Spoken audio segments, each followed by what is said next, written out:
Bismillahirrahmanirrahim. Assalamualaikum warahmatullahi wabarakatuh. Alhamdulillahirrabbilalamin. Wabihi nasta'in wa ala umuri dunya waddin wa ala alihi wa sahbihi ajma'in. Amma ba'du. Alhamdulillahirrabbilalamin. Pada kesempatan kali ini izinkan saya dan teman saya Salman Rashid Mujahid dan perkenalkan saya Rizky Nur Alam untuk dapat mempresentasikan berkenaan dengan cara perolehan kembali seng dari limbah industri galvanis sebagai seng asetat.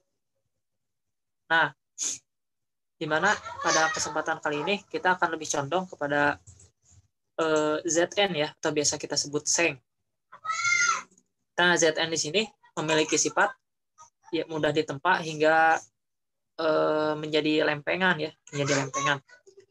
Lalu wujud dari ZN ini merupakan zat padatan yang dimana warnanya itu abu-abu, dan ZN ini memiliki nomor atom 30. ZN ini merupakan golongan transisi ya, termasuk ke dalam golongan transisi. Golongan transisi ini rata-rata adalah logam berat, dan ZN ini sangat berguna bagi tubuh kita, terlebih jika dalam keadaan yang sangat kecil, dalam jumlah yang sangat kecil. Akan tetapi apabila dalam tubuh kita terdapat ZN dengan jumlah yang sangat banyak, akan mengakibatkan mual-mual, muntah, diare, pusing, sakit kepala, dan lain-lain. Itu bahaya dari ZN bagi tubuh kita. Nah, selanjutnya ZN yang kita bahas ini merupakan ZN yang berasal dari industri galvanis, yakni ZN DROS atau biasanya disebut seng DROS. Nah, sel industri galvanis sendiri merupakan industri yang bergerak di bidang pelapisan suatu bahan, biasanya melapisi suatu baja atau besi dengan menggunakan ZN supaya baja dari besi atau besi itu dapat terlindungi dari karat seperti itu ya, sehingga dapat menjadi lebih awet, kurang lebih seperti itu. Nah, limbah ZN sendiri memiliki dampak terhadap lingkungan, terkhusus di lingkungan perairan ya, yakni akan mengakibatkan terganggunya kestabilan ekosistem yang ada di perairan tersebut. Sebagai contoh, apabila suatu perairan terdampak atau tercemari oleh ZN, yang dimana ZN ini merupakan logam berat, akan mengakibatkan organisme yang ada pada perairan tersebut dapat mati ya, bahkan dapat mati secara massal seperti itu. Terus metode yang digunakan ada tiga tahapan. Yang pertama, tahap pengecilan partikel, lalu dilanjut dengan tahap proses ekstraksi. Setelah itu dilanjut ke tahap ketiga, tahap analisis hasil ekstraksi atau biasa disebut karakterisasi seperti itu. Nah, yang tahap pertama yakni tahap pengecilan partikel, di mana seng DROS akan dipanaskan menjadi bentuk lempengan. Kemudian lempengan yang tadi itu akan digunting dan dikecilkan ukurannya sehingga menghasilkan partikel yang ukurannya sangat kecil ya, sekitar 100 mesh. Lalu masuk ke tahap kedua, ukuran partikel yang sudah kecil tadi akan diekstraksi dengan menggunakan asam asetat glasial melalui pemanasan menggunakan sistem pendingin tegak ya. Begitu. Setelah itu masuk ke tahap ketiga, kristal seng asetat yang terbentuk kemudian dianalisis menggunakan AAS. Nah, analisis ini berguna untuk dapat mengetahui konsentrasi seng yang ada dalam seng asetat yang telah dihasilkan tadi. Selain itu, kristal seng asetat ini juga dikarakterisasi lagi menggunakan XRD. Gunanya untuk dapat mengetahui bentuk kristal dari kristal seng asetat yang telah dibuat tadi atau telah dihasilkan tadi. Selanjutnya akan dibahas mengenai hasil dan pembahasan yang insya Allah akan dipaparkan langsung oleh rekan saya Salman Rashid Mujahid. Padanya dipersilahkan. Terima kasih kepada Kang Rizky. Selanjutnya langsung ke hasil dan pembahasan. Seperti yang telah dibahas tadi, karakterisasi Seng-DROS digunakan dengan menggunakan AAS untuk mengetahui kandungan logam yang terdapat di dalam Seng-DROS itu sendiri. Hasil analisis Seng-DROS dapat dilihat pada tabel pertama. Dapat terlihat pada tabel bahwa kandungan seng dalam Seng-DROS mencapai 96,57%.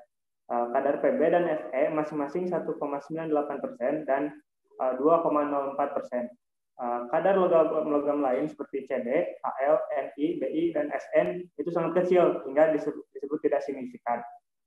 Selanjutnya, partikel Seng-DROS dianalisis dengan menggunakan XRD yang bertujuan untuk mengetahui kristalinitas Seng-DROS. Hasil analisis dengan XRD disajikan pada gambar 1. Berdasarkan hasil tersebut, dapat diketahui bahwa Seng-DROS mempunyai kandungan seng yang cukup tinggi dan kristalnya dalam bentuk heksagonal. Kemudian, kedua, proses ekstraksi Seng-DROS dengan asam asetat glasial. Proses ekstraksi seng dengan asam asetat glasial menghasilkan garam seng berupa seng asetat dan gas hidrogen sesuai dengan persamaan reaksi berikut. Zn ditambah 2CH3COOH menghasilkan ZnCH3COO 2 kali ditambah H2. Tingkat perolehan seng asetat dipengaruhi oleh beberapa faktor seperti suhu, waktu, pH, dan konsentrasi. Pada kondisi tertentu, reaksi dapat menghasilkan seng asetat berbentuk kristal. Pada kondisi lain, tidak menghasilkan seng asetat dalam bentuk kristal. Pada kondisi ini, seng asetat berada dalam bentuk larutan. Kondisi proses ekstraksi Seng-DROS dan asam asetat glasial yang menghasilkan seng asetat berbentuk kristal. Dapat dilihat pada tabel kedua. Nah, dapat dilihat ya. Tabel 2 menunjukkan bahwa pada kondisi proses ekstraksi Seng-DROS dengan asam asetat glasial, pada konsentrasi asam asetat glasial 20%, baik pada 130 derajat maupun 150 atau 170 derajat Celcius dengan waktu proses 1 jam, 2 jam, dan 3 jam, tidak menghasilkan seng asetat dalam bentuk kristal. Demikian juga dengan kondisi proses pada konsentrasi asam asetat 40%, pada suhu 130, 150, dan 170 derajat Celcius dengan waktu proses 1 jam juga tidak menghasilkan seng asetat yang berbentuk kristal. Hal ini disebabkan karena pada konsentrasi asam asetat 20 dan 40% dengan waktu proses 1 jam tidak mencukupi untuk terbentuknya kristal seng asetat dan seng asetat masih dalam bentuk larutan. Hasil analisis kandungan kadar seng dalam seng asetat pada proses ekstraksi pada suhu 130 derajat pada gambar 2 tersebut menunjukkan bahwa kandungan sel dalam seng asetat yang tertinggi adalah kondisi proses ekstraksi dengan konsentrasi asam asetat glasial 60% dan waktu proses selama 1 jam. Proses pada kondisi tersebut menghasilkan seng asetat dengan kandungan seng dalam mencapai 75,39 derajat Celcius. Dapat dilihat ya pada grafik berwarna biru pada gambar 2. Kemudian hasil analisis kandungan kadar seng dalam seng asetat pada kondisi proses ekstraksi suhu 150 derajat dapat dilihat pada gambar 3. Nah, untuk gambar 3 pada suhu 150 derajat. Pada gambar 3 menunjukkan bahwa kandungan kadar seng dalam seng asetat yang tertinggi pada konsentrasi asam asetat 60% dan waktu proses selama 3 jam, yaitu sebesar 68,14 dengan berwarna abu sebelah kanan ya. Kemudian hasil analisis kandungan seng dalam seng asetat pada proses ekstraksi dengan suhu 170 dapat dilihat pada gambar 4. Gambar tersebut menunjukkan bahwa kandungan kadar seng dalam seng asetat yang tertinggi pada proses ekstraksi dengan konsentrasi asam asetat 60% dengan waktu proses selama 1 jam, yaitu sebesar 49,67%. Berdasarkan data di atas, diketahui bahwa kondisi proses yang terbaik untuk perolehan seng kembali seng dari Seng-DROS adalah pada suhu 130 derajat Celcius, konsentrasi asam asetat glasial 60%, dan waktu ekstraksi selama 1 jam. Pada kondisi ini, proses akan menghasilkan seng asetat yang mempunyai kandungan kadar sebesar 75,39 derajat Celcius. Untuk yang ketiga ada kristalisasi kristal seng asetat. Pada gambar 5 dan gambar 6 menunjukkan hasil karakterisasi karakterisasi kristal seng asetat, di mana hasil penelitian dan seng asetat komersial menggunakan XRD. Gambar 5 menunjukkan kristal seng asetat hasil penelitian mempunyai posisi derajat 2 theta pada 12, 16, 20, 22, dan 25 derajat dengan intensitas sebesar 5.800 count. Gambar 6 merupakan hasil karakterisasi kristal seng asetat komersial yang mempunyai posisi derajat 2 theta pada 12, 16, 19, 20, 22, dan 25 derajat dengan intensitas sebesar 2.350 count. Berdasarkan data di atas menunjukkan bahwa seng asetat hasil penelitian dan seng asetat komersial mempunyai derajat theta 2 theta yang hampir sama, tetapi seng asetat hasil penelitian mempunyai intensitas lebih tinggi dibandingkan dengan seng asetat komersial. Ini menunjukkan seng asetat hasil penelitian lebih banyak jumlah sinar yang didifraksinya. Terakhir kita kesimpulan, di mana industri galvanis dengan proses hot dip menghasilkan produk samping berupa seng rose yang mengandung seng hingga 96,50 derajat Celcius. Seng tersebut dapat dimanfaatkan untuk pembuatan seng asetat dengan menggunakan proses hidrometalurgi melalui tahapan proses ekstraksi dengan pelarut asam asetat glasial. Kondisi proses terbaik teridentifikasi pada suhu 130 derajat Celcius dengan konsentrasi asam asetat glasial sebanyak 60% dan waktu reaksi selama 1 jam.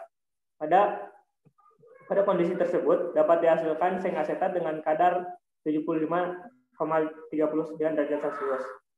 Dengan hasil XRD kristal dari seng asetat yang dihasilkan dari penelitian ini mempunyai intensitas sebesar 5.800 count, yang lebih tinggi dibandingkan dengan intensitas seng asetat komersial yang hanya 2.350 count. Seng asetat hasil penelitian ini dapat diteliti lebih lanjut dengan mendukung pengembangan agroindustri sebagai bahan tambahan makanan, peternakan, atau sebagai prekursor nanoseng oksida sebagai bahan kemasan. Mungkin itu saja, dikembalikan kepada moderator. Oke, terima kasih banyak ya. Alhamdulillah semua pemaparan telah selesai dipaparkan. Mungkin itu yang terakhir ya, kesimpulan. Alhamdulillah. Mungkin itu yang dapat kami sampaikan. Mohon maaf apabila masih banyak kekurangan dan kesalahan. Wabillahi taufiq wal hidayah. Assalamualaikum warahmatullahi wabarakatuh.